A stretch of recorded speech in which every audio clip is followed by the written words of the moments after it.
السلام علیکم ناظرین، آگے فارس کی شہنشاہی کا ایک اور بڑا شہر ہیرا ہے۔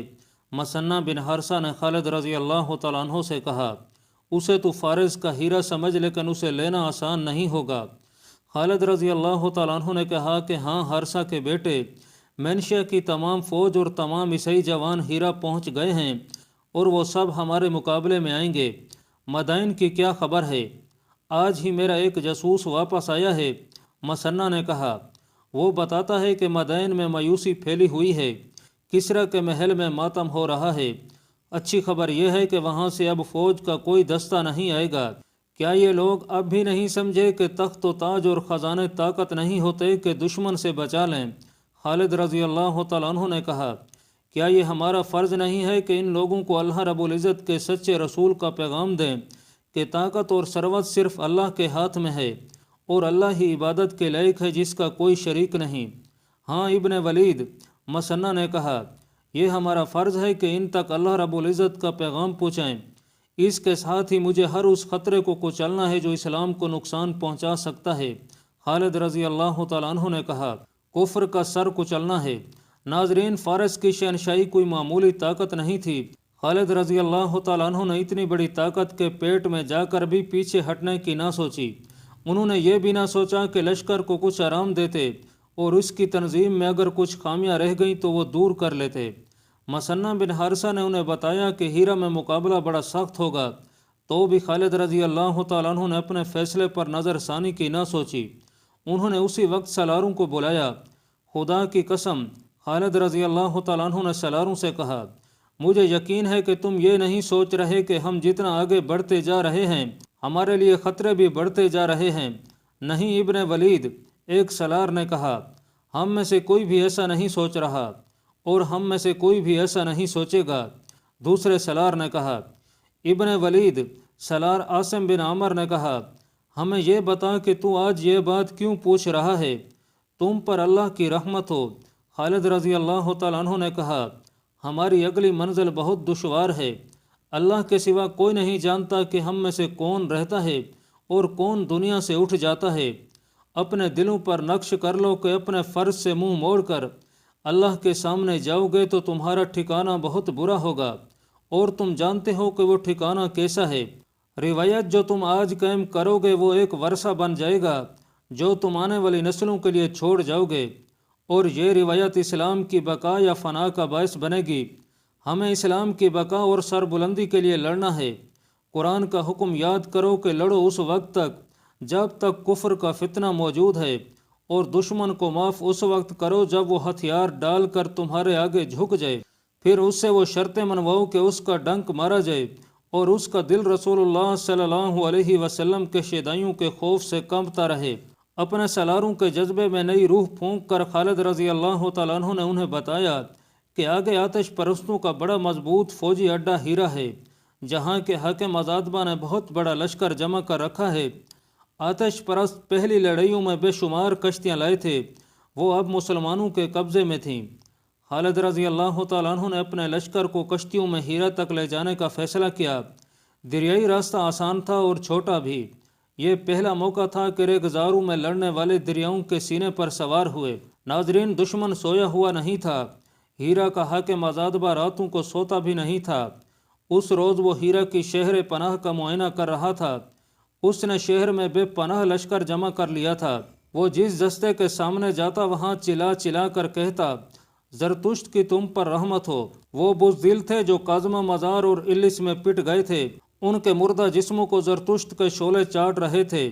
آئے یسوع مسیح کے نام لیواؤ، تم ہمارے ساتھ کندھے سے کندھا ملا کر مسلمانوں کے خلاف لڑنے آئے ہو۔ یاد کرو اپنی ان بیٹیوں کو جو لونڈیاں بن کر مدینہ پہنچ گئی ہیں۔ یاد کرو ان جوان بیٹوں کو جن کے مردہ جسموں کا گوشت بھیڑیے، گیدڑ اور گوشت خور پرندے کھا گئے ہیں۔ انہیں بھی جو قیدی ہو کر مدینہ والوں کی غلامی میں جا پڑے ہیں۔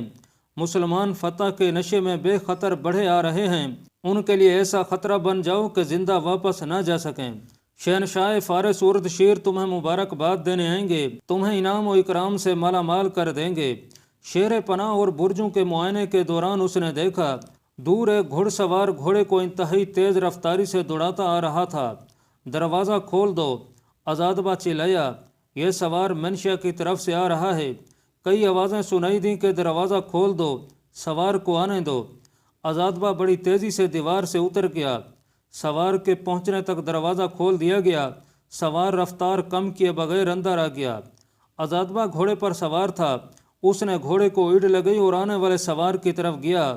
کوئی خبر ہے؟ آزادبہ نے پوچھا۔ وہ آ رہے ہیں، سوار نے ہمتی ہوئی آواز میں کہا۔ سارا لشکر کشتیوں میں آ رہا ہے۔ وہ خالد رضی اللہ تعالیٰ عنہ کے لشکر کی پیش قدمی کی خبر دے رہا تھا۔ کشتیوں میں؟ آزادبہ نے پوچھا۔ بندے کتنی دور ہیں؟ بہت دور، سوار نے جواب دیا۔ ابھی بہت دور ہیں۔ آزادبہ کا بیٹا سالار تھا۔ آزادبہ نے اپنے بیٹے کو بلایا۔ آج تیری آزمائش کا وقت ہے میرے بیٹے، آزادبہ نے کہا۔ ایک سوار دستہ ساتھ لے اور طوفان سے زیادہ تیز رفتاری سے بند تک پہنچ، اور فرات کا پانی اس طرح پی لے کہ فرات سوکھ جائے۔ مسلمانوں کا لشکر کشتیوں میں آ رہا ہے، دیکھ تو پہلے پہنچتا ہے یا مسلمان۔ اس کا بیٹا ایک سوار دستہ لے کر بہت تیز رفتار سے شہر سے نکل گیا۔ حضرت خالد بن ولید رضی اللہ تعالیٰ عنہ کا لشکر بڑی اچھی رفتار پر آ رہا تھا۔ چونکہ وہ بارش کا موسم نہیں تھا اس لیے دریا میں پانی کم تھا، لیکن کشتیوں کے لیے کافی تھا۔ اچانک پانی کم ہونے لگا، پھر پانی ختم ہو گیا اور تمام کشتیاں کیچڑ میں پھنس کے رہ گئیں۔ مدینہ کے مجاہدین پر خوف طاری ہو گیا۔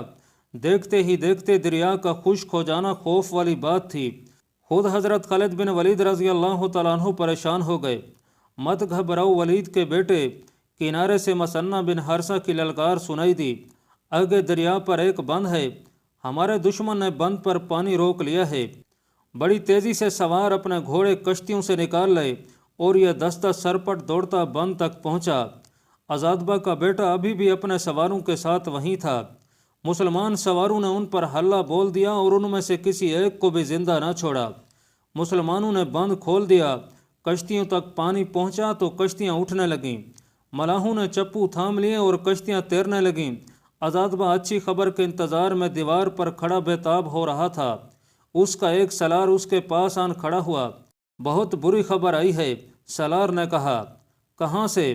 آزادبہ نے گھبرا کر پوچھا۔ کیا میرا بیٹا؟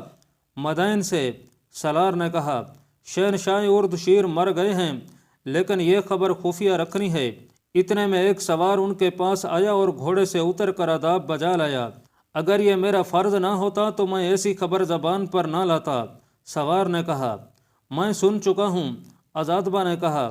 کسریٰ اردشیر؟ نہیں، سوار نے کہا۔ آپ کا بیٹا بند پر مارا گیا ہے، اس کے تمام سواروں کو مسلمانوں نے کاٹ ڈالا ہے۔ میرا بیٹا؟ آزادبہ کے منہ سے نکلا اور اس کا رنگ لاش کی طرح سفید ہو گیا۔ کمرے میں سناٹا طاری ہو گیا۔ شہنشاہ مر گیا ہے، آزادبہ کی بیوی نے یوں کہا جیسے وہ سسکیاں لے رہی ہو۔ میرا بیٹا مر گیا ہے۔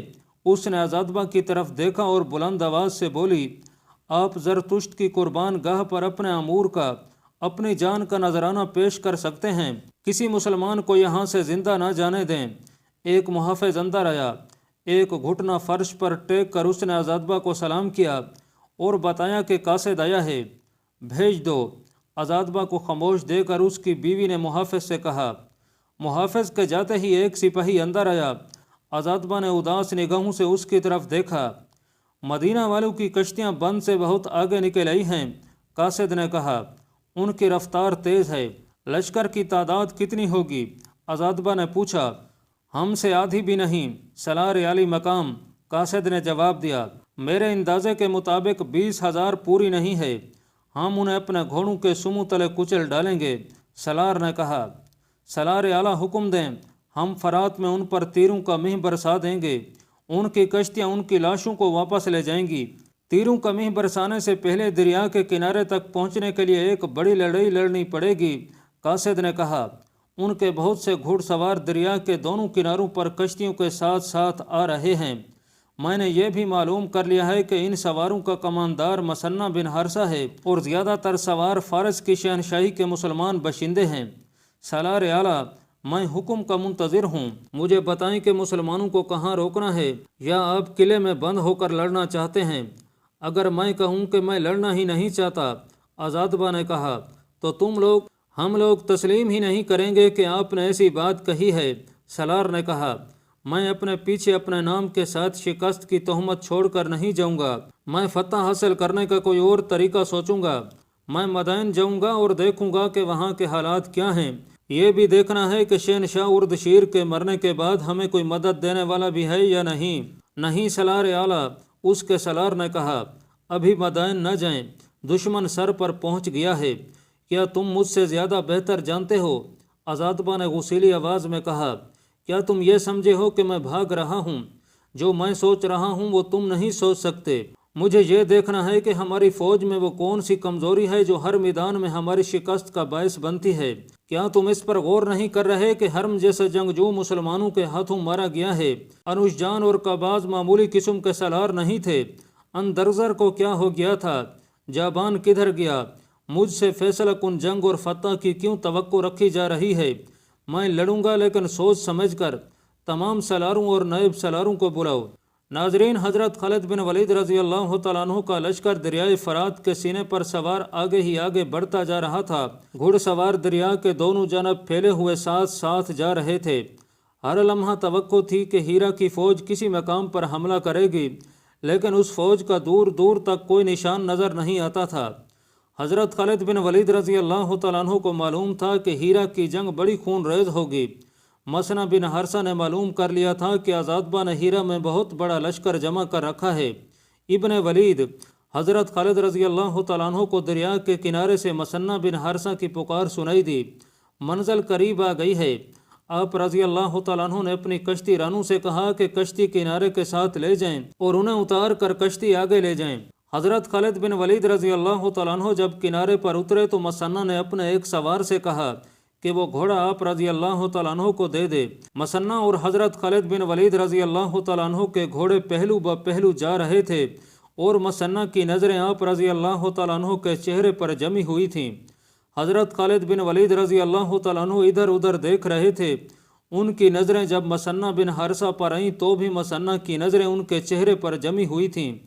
کیوں ابن حرثہ؟ حضرت خالد بن ولید رضی اللہ تعالیٰ عنہ نے مسکراتے ہوئے پوچھا، کیا تو مجھے پہچاننے کی کوشش کر رہا ہے؟ ہاں ولید کے بیٹے، مسنہ نے سنجیدہ اور ٹھہرے ٹھہرے لہجے میں کہا، میں تجھے پہچاننے کی کوشش کر رہا ہوں۔ تو مجھے انسان نہیں لگتا۔ تیرے چہرے پر کچھ گھبراہٹ اور کچھ پریشانی ہونی چاہیے تھی۔ میں اندر ہی اندر پریشان ہوں۔ حضرت خالد بن ولید رضی اللہ تعالیٰ عنہ نے کہا، اور میرے دل پر گھبراہٹ بھی ہے۔ یہ اس لیے کہ میں انسان ہوں، لیکن میں پریشانی اور گھبراہٹ کو چہرے پر نہیں آنے دوں گا۔ یہ چہرہ ایک لشکر کا چہرہ ہے۔ مسنہ نے کہا، میں سمجھتا ہوں ابن ولید، سالار اعلیٰ کا چہرہ بگڑ جائے تو پورے لشکر اور پوری قوم کا چہرہ بگڑ جاتا ہے۔ مجھے یہ بتا ابن حرثہ، حضرت خالد بن ولید رضی اللہ تعالیٰ عنہ نے پوچھا، تو نے یہ باتیں کیوں کی ہیں؟ کیا تو مجھے پریشانی اور گھبراہٹ میں دیکھنا چاہتا ہے؟ ہاں ابن ولید، مسنہ نے کہا، تجھے شاید احساس نہیں کہ تو کتنے بڑے اور کتنے طاقتور دشمن کے سامنے جا رہا ہے۔ میں اپنے لیے جا رہا ہوتا تو مجھے اپنا غم ہوتا کہ بادشاہ بننے سے پہلے ہی نہ مارا جاؤں۔ حضرت خالد بن ولید رضی اللہ تعالیٰ عنہ نے کہا، میں اللہ رب العزت کے حکم پر جا رہا ہوں۔ اللہ ہمارے ساتھ ہے۔ مجھے اور تجھے گھبرانے کی اور پریشان ہونے کی ضرورت نہیں۔ مجھے یہ بتاؤ کہ آگے کیا ہے؟ مسنہ نے ان دو آدمیوں کو بلایا جو اس علاقے کے رہنے والے تھے اور انہیں کہا کہ وہ بتائیں کہ آگے کیا ہے۔ ان دونوں نے بتایا کہ آگے ہیرا ہے اور وہاں تک زمین کیسی ہے۔ حضرت خالد بن ولید رضی اللہ تعالیٰ عنہ نے ان آدمیوں کو وہاں سے ہٹا دیا اور مسنہ کے ساتھ ہیرا پر حملے کی سکیم بنانے لگے۔ ناظرین، ہیرا فرات کے کنارے پر واقع تھا۔ آپ رضی اللہ تعالیٰ عنہ نے اپنے سالاروں عاصم بن عمر اور عدی بن حاتم کو بلایا۔ ہم ہیرا سے دور کشتیاں چھوڑ دیں گے۔ حضرت خالد بن ولید رضی اللہ تعالیٰ عنہ بیٹھ گئے اور اپنی تلوار نکال کر اس کی نوک سے ہیرا کا محل وقوع اور پیش قدمی کا نقشہ بنانے لگے۔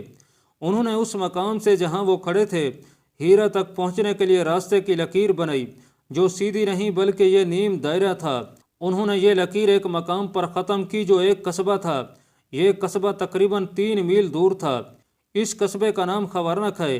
حضرت خالد رضی اللہ تعالیٰ عنہ نے کہا، ہم اس کے قریب سے گزریں گے اور ہیرا کی طرف تیزی سے بڑھیں گے۔ توقع یہی ہے کہ آتش پرست شہر سے کچھ دور ہی ہمارے راستے میں آ جائیں گے۔ میرے بھائیوں، یہ لڑائی خوفناک ہوگی۔ زرتشت کے پجاری اب شکست کا خطرہ مول نہیں لے سکتے۔ آگے مدائن ہے، میں تمہیں بڑے ہی سخت امتحان میں ڈال رہا ہوں، لیکن اس امتحان میں پورا اترنا ہے۔ دشمن کی تعداد ہم سے کئی گنا زیادہ ہے۔ اگر ہیرا کو محاصرے میں لینے کا موقع مل گیا تو محاصرہ بہت لمبا ہوگا، ہم اتنا انتظار نہیں کر سکتے۔ اپنے دلوں میں اللہ رب العزت سے عہد کرو کہ ہیرا کو فتح کرنا ہے۔ لشکر کشتیوں سے اتر کر کنارے پر آ گیا اور بڑی تیزی سے پیش قدمی کے لیے منظم ہو گیا۔ حضرت خالد بن ولید رضی اللہ تعالیٰ عنہ نے سالار عاصم بن عمر کو آگے اور عدی بن حاتم کو پیچھے رکھا اور خود درمیان میں رہے۔ مثنہ بن حارثہ کا سوار دستہ ہراول کے طور پر لشکر سے کم و بیش 1 میل آگے نکل گیا تھا۔ حضرت خالد بن ولید رضی اللہ تعالیٰ عنہ کے حکم سے مجاہدین کا لشکر خاموشی سے جا رہا تھا۔ نعروں اور جنگی ترانوں کی ممانعت کر دی گئی تھی تاکہ پتہ نہ چلے کہ کوئی لشکر آ رہا ہے۔ حضرت خالد بن ولید رضی اللہ تعالیٰ عنہ نے راستہ ایسا اختیار کیا جو جنگل اور ویران علاقے سے گزرتا تھا اور ادھر مسافروں کی گزرگاہ نہیں تھی۔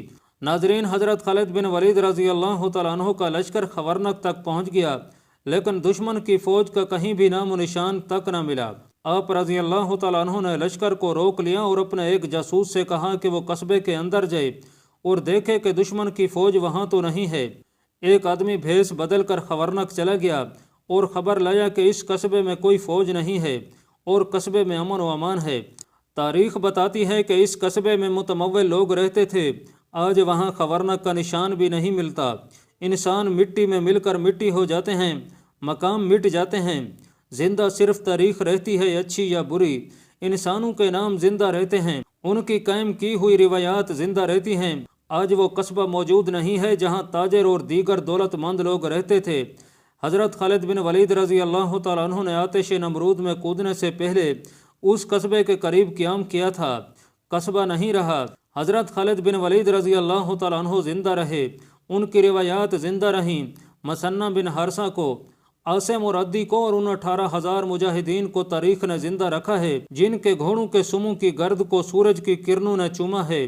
کیا مقصد تھا ان مجاہدین کا جو اس دشمن سے ٹکر لینے جا رہے تھے جو 18,000 نفوس کو نگل لینے کی طاقت رکھتا تھا۔